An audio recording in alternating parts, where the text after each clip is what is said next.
Ya, buka aja. Siapa Dito Mahendra yang bikin Nikita Mirzani akhirnya ditahan?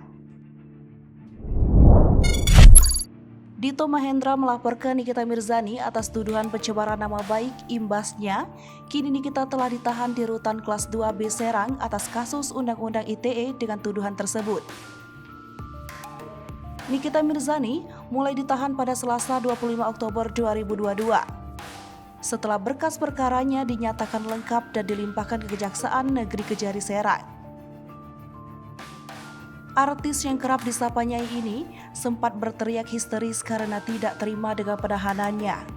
Ia pun menyebut nama Dito ketika berteriak.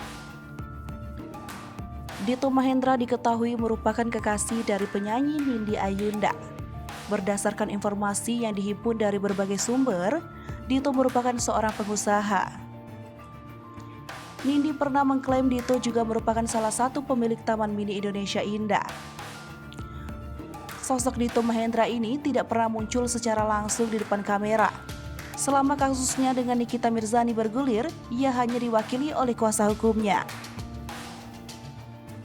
Yafet Rizky, kuasa hukum Dito, pernah memberikan tanggapan atas penetapan Nikita sebagai tersangka. Ia mendukung dan mengapresiasi langkah hukum tersebut.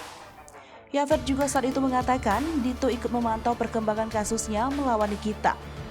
Dito pun, kata Yafet saat itu, berharap kasus tersebut bisa segera masuk ke pengadilan dan tuntas. Ia menyebut pihaknya mempertimbangkan kerugian material bila hakim pengadilan menilai ada kerugian tersebut.